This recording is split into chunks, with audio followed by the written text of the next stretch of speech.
Good morning, everyone. My name is Dr. Zaid Al-Attar. I'm a medical doctor and I have a PhD in pharmacology from University of Liverpool, UK. I'm going to present 10 lectures in pharmacology and I hope you enjoy these lectures.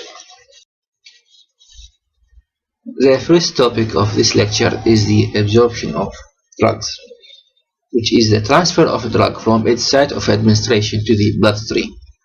The rate and efficiency of absorption depend on several factors, which are the route of administration, طريقة إعطاء الدواء, whether it is oral or IV or topical, presence of food in GIT.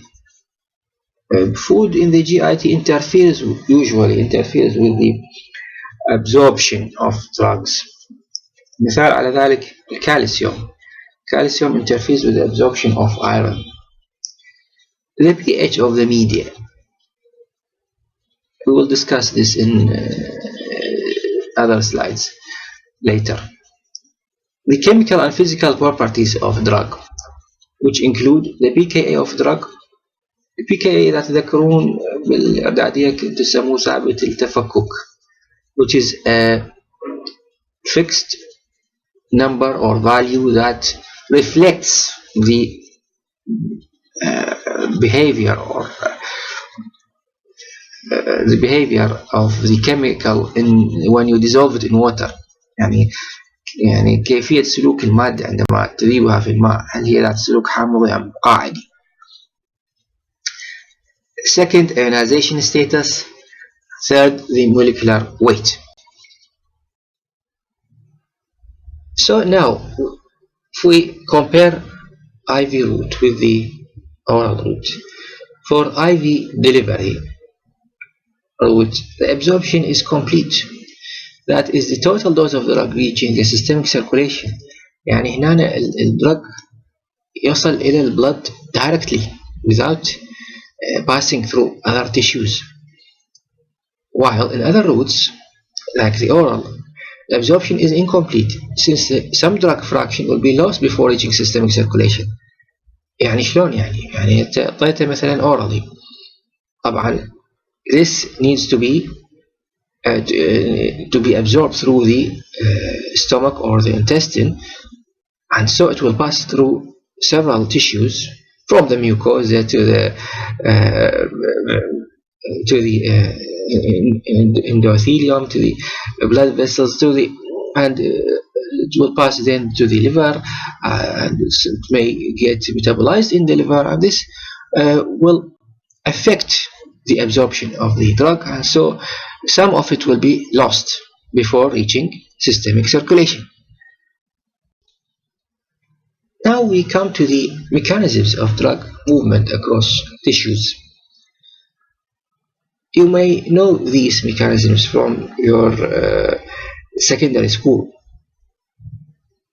First one is the passive diffusion. الانتشار البسيط يمكن, يعني على ما أذكر كان يسمى بالإعدادية. Which is the most common mechanism. It involves movement of drug from an area of high concentration to one of lower concentration. Example, after oral administration, the initial concentration of a drug is higher in the gastrointestinal tract than in the blood. This promotes movement of the drug into bloodstream. Passive diffusion continues until a state of equilibrium is reached between the amount of drug in tissues and the amount in the blood.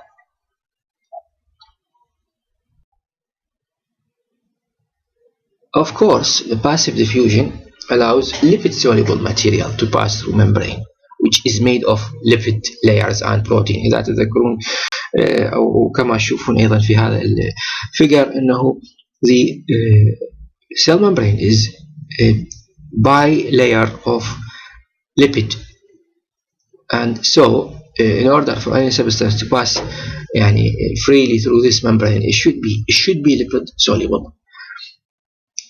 And so as we said before, the passive diffusion works according to the concentration gradient, and thus no energy is involved in this diffusion. Now we come to the classification of drugs according to physiochemical properties. They are divided into three classes. The first one is those which are variably ionized according to environmental pH. The second one, those are incapable of becoming ionized, and thus they are permanently unionized. The third one is those which are permanently ionized. Now we come to the first group, the variably ionized drugs. These are drugs that are either weak organic acids or bases.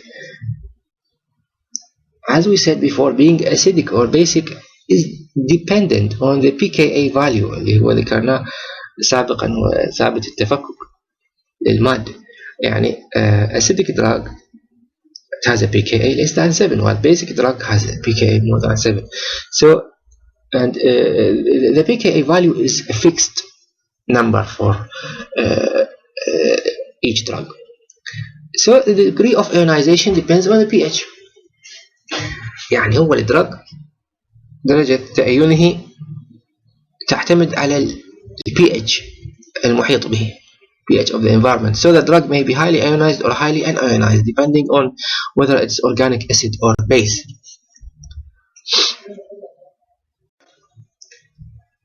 So a weak organic acid, as we said before, it has low pKa, and if it is in acidic medium it becomes unionized, lipid soluble or water insoluble. هذه المصطلحات تمشي مع بعض، خذوها كمحفوظة. يعني هي unionized it means lipid soluble and it is water insoluble. وبالعكس weak organic acid low pKa, when it is in alkaline media it becomes ionized, lipid insoluble and thus water soluble, while weak organic base that has high pKa in acidic media becomes ionized, lipid insoluble, water soluble, and weak organic base with high pKa in alkaline media becomes unionized, lipid soluble, or water insoluble. Now we come to this example of aspirin, which is an acidic drug with a pKa of 3.5. The stomach pH is 1.5, for the upper intestine is 6.8, and the lower intestine is 7.6, while pH elsewhere is 7.4. So aspirin, when it is in the stomach, so it will be in acidic medium, so it will be unionized. Thus it is lipid soluble and therefore it diffuses to the cell. When aspirin enters the gastric epithelial cells whose pH is 7.4, it is ionized and become less diffusible. So it requires other mechanisms of transfer, واللي هي راح نجي لها في السلايدات القادمة.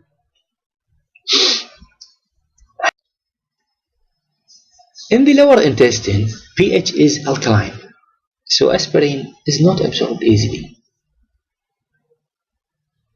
In plasma, pH is 7.4, so aspirin is water soluble, lipid insoluble, and so diffuses slowly to tissues, so need other mechanisms of transfer.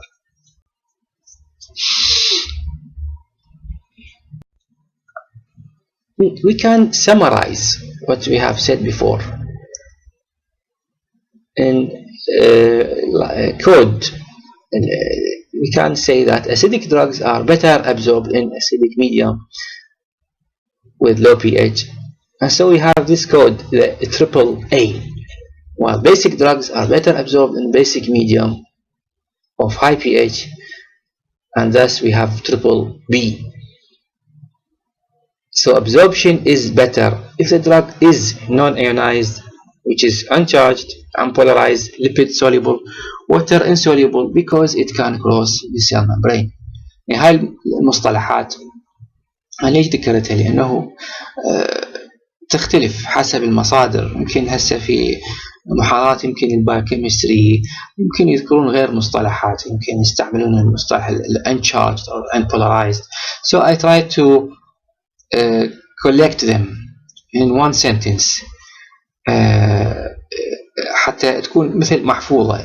non-ionized it means uncharged, it means unpolarized, lipid soluble, water insoluble, and vice versa. Now we come to the second group of drugs which are incapable of ionization, like digoxin or chloramphenicol. They are not affected by change in pH due to absence of ionized group. So they are always lipid soluble and cross tissue boundaries easily, and they are nonpolar. هاي drugs ما عندها ionization group، ما تتأثر بال pH of the environment. دائما هي lipid soluble whether it is in acidic or in alkaline medium.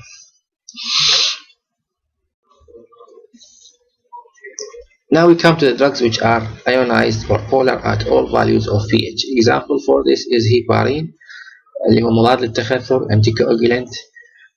It is given parenterally only since it is always lipid insoluble and thus not absorbable from GIT.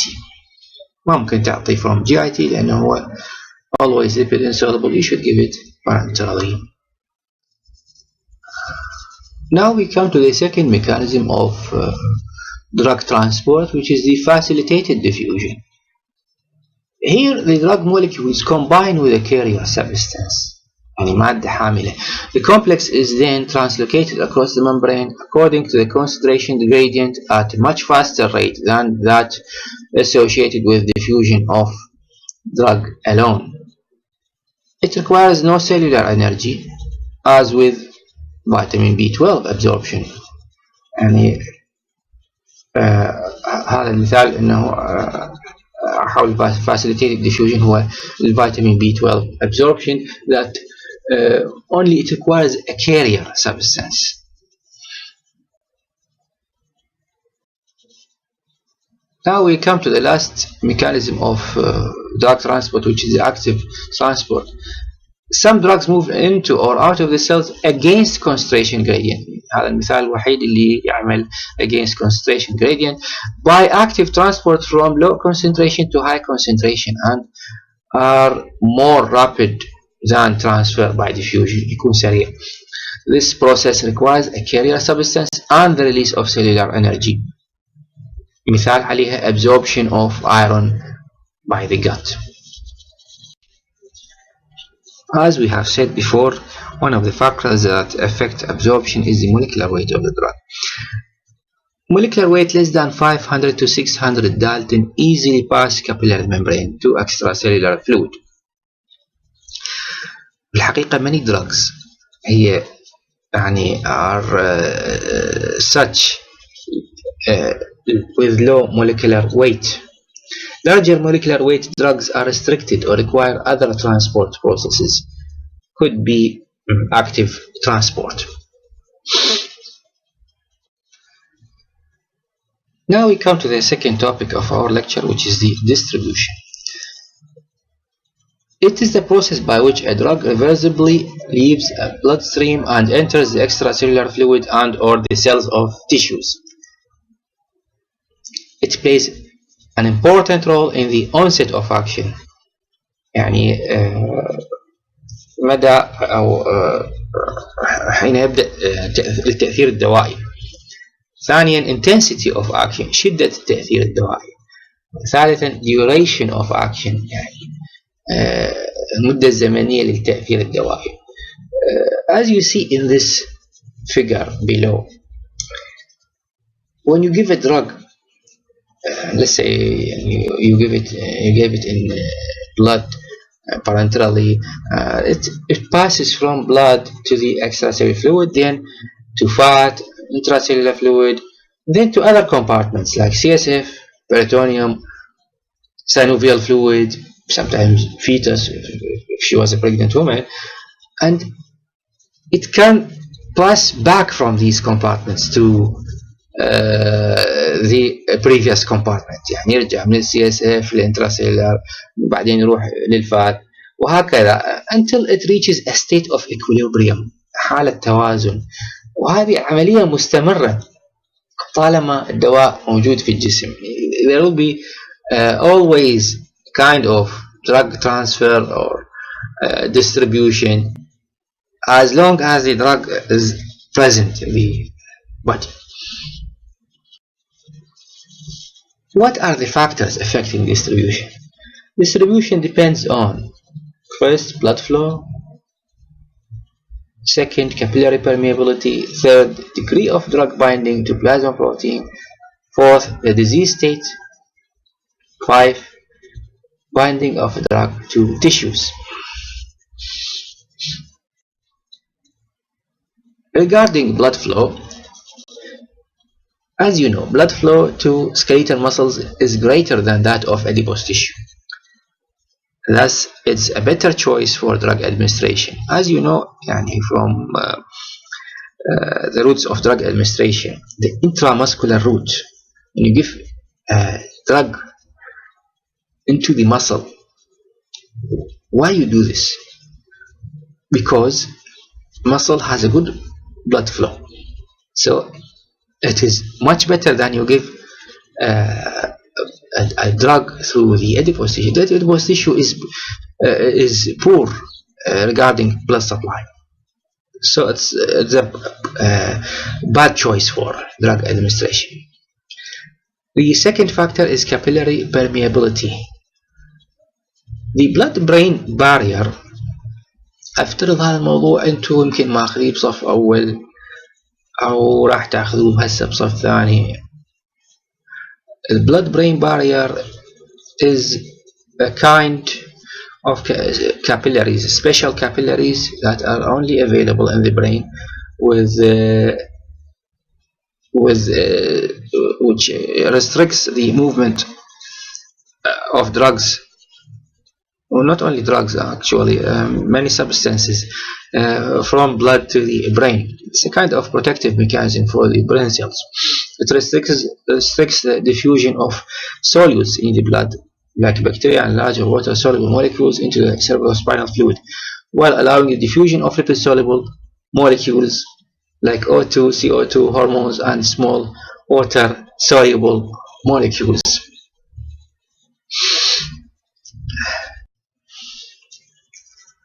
In this figure, we can see a difference between usual capillaries in normal blood vessels and the blood-brain vessels. In the normal blood vessels, we have endothelial cells with some openings that allow the movement of substances, while in brain vessels, in addition to endothelial cells, we have the glial brain cells, and thus the transfer or movement of substances is much restricted. This barrier may be disrupted in some situations, like inflammation, like in meningitis. Drugs may pass, which may be toxic as well as beneficial. خلال هاي الحالة meningitis, يصير disruption البارير، فممكن تعبر بعض السبستانسز that are toxic، لكن أيضا هو مفيد في بعض الأحيان فيما يخص الأدوية اللي ممكن نستعملها في حالة meningitis. During meningitis, penicillin can pass, which has beneficial effects. penicillin هو كدراج هو ترى it has poor distribution to the CNS, but during meningitis it can reach the CNS easily, and thus it can exert its effects well. Now we come to the plasma protein binding. Many drugs are present in the plasma, bound to plasma proteins. A fraction is bound and fraction is free. The bound fraction is pharmacologically inactive. يعني شنو inactive؟ يعني it has no therapeutic effect. يعني مثلا إذا كان هو antibiotic هذا الbound fraction it doesn't work as antibiotic. It doesn't kill the bacteria. It is pharmacologically inactive, غير فعال. While the free fraction is pharmacologically active. يعني الجزء الحر الفراكشن the free fraction هو اللي يشتغل ويقوم بالتأثير الدوائي. The bound fraction acts as a reservoir for the drug. Thus, the highly bound drugs are usually long-acting drugs. يعمل كخزين. الجزء المتحد مع البروتين يعمل كخزين. ليش؟ لأنه هذا يعني ممكن من يخلص الفري فراكشن it can supply the body من خلال أنه يتفكك الباوند فراكشن فيعطي new supply of free fraction. فلذلك الدراجز that are اللي هي تكون من نوع اللي highly protein bound يعني تتحد مع البروتين بشكل عالي جدا تكون long acting drugs. It can stay in the circulation for a long time. The free fraction is subjected to metabolism and excretion. ممكن يتعرض إلى metabolism ممكن يطرح عن طريق renal or the liver while the bound fraction is not. The free and bound fractions are at equilibrium. هما في حالة توازن يعني من هذا ينقص أو هذا ينقص الثاني يحاول يعوض وبذلك تستمر حالة التوازن. What are the plasma proteins? The main plasma protein is albumin. The binding of drug to albumin, as we said before, it is reversible. It is the main binding protein for many natural substances. Now we have two classes of drugs regarding the competition for binding between drugs and albumin. Depending on the dose of the drug, we have class 1 drugs. Here, the dose of the drug is less than the binding capacity of albumin, which included the majority of clinically useful drugs. أكثر drugs هي تتبع class 1 drugs.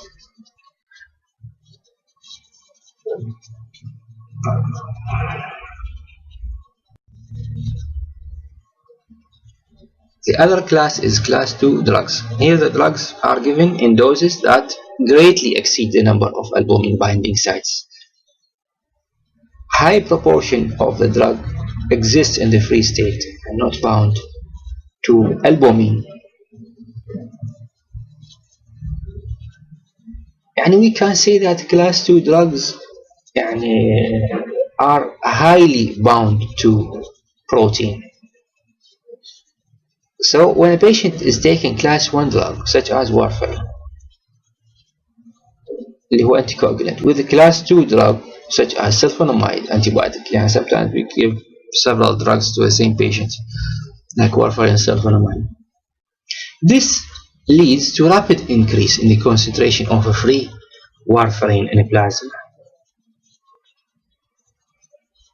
The increase in warfarin concentration may lead to increased therapeutic effects as well as increased toxic effects such as bleeding.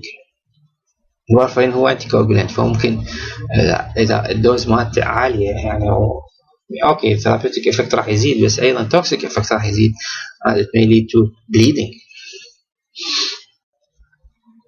هذا الفيجر يوضح الكلام اللي ذكرناه سابقا regarding class 1, class 2 drugs and their binding to albumin. In this figure A, we have class 1 drugs. The dose is less than the available binding sites. And so you can see that most drug molecules are bound to albumin and the concentration of the free drug is low. While in class 2 drugs مثال عليها السلفونامide, the dose is greater than available binding sites, and thus most albumin molecules contain a bound drug, and the concentration of free drug is much higher or significant. المشكلة تحصل من when you give one of the class 1 and class 2 drugs at the same time, and thus there will be competition, منافسة ما بين ال two drugs to the binding sites. طبعا in such case ال highly bound drug اللي هو يعني ينجح في الحصول على ال binding sites, so there will be displacement of class 1 drug occurs when class 2 drug is administered simultaneously, وبالنتيجة يؤدي إلى increase in the therapeutic and toxic effects of class 1 drug. There are other plasma proteins that are important for drug binding. These include lipoproteins, alpha-1 acid glycoprotein, both of which are good for alkaline drugs such as imipramine, which is a kind of antidepressant. Also we have globulins. They are good for binding with sex hormones. نال أدنى ملاحظة مهمة. Disease status may modify the protein binding of drugs, as in renal failure and chronic liver disease. لو عندهم عجز بالكلى أو عجز بالكبد، مثال عليه liver cirrhosis، تشمع الكبد، plasma proteins are low. فمن طبعا plasma proteins تكون very low، نتوقع أنه free fraction is much higher، لذلك نتوقع التأثير الدوائي و therapeutic effect and the toxic effect are much higher. Now we come to the effect of disease on distribution of drugs. In renal diseases we have hypoalbuminemia. Due to less proteins, toxic levels of free drugs may be present. And in hepatic diseases we have also decreased synthesis of proteins causing hypoalbuminemia, and thus free drugs may be present in toxic levels. The route of drug excretion should be taken into account when making a drug choice.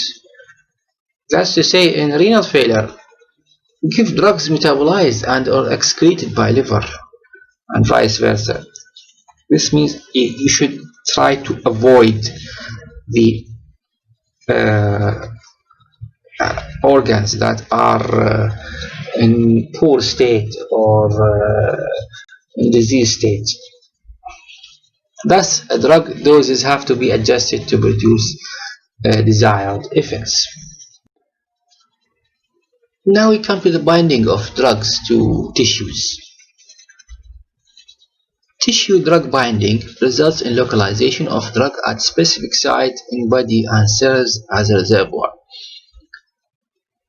الأدوية عندما تعطى، خاصة إذا تعطى لفترات طويلة، تبدي تتجمع بالجسم، تتجمع في بعض الأنسجة أكثر من غيرها، and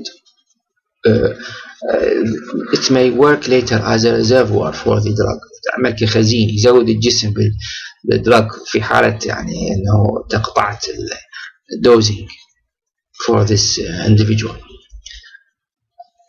As binding increases, it also increases biological half-life, the duration of action. طبعا كل ما كان الخزين أكبر, we expect that the duration of action of such drug is longer.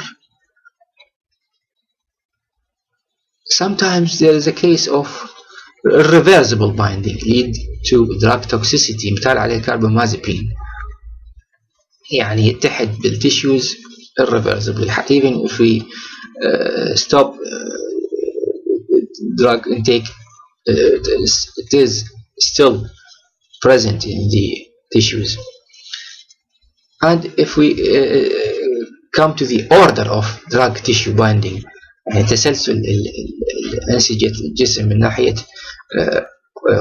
يعني قدرتها على الاتحاد مع الدراجز، the most or the strongest binding is for the liver, followed by kidney, followed by lungs, and then by muscle, then by skin, then by eye, then by bone, hair, and nail. So the liver is the strongest or the commonest site for drug binding.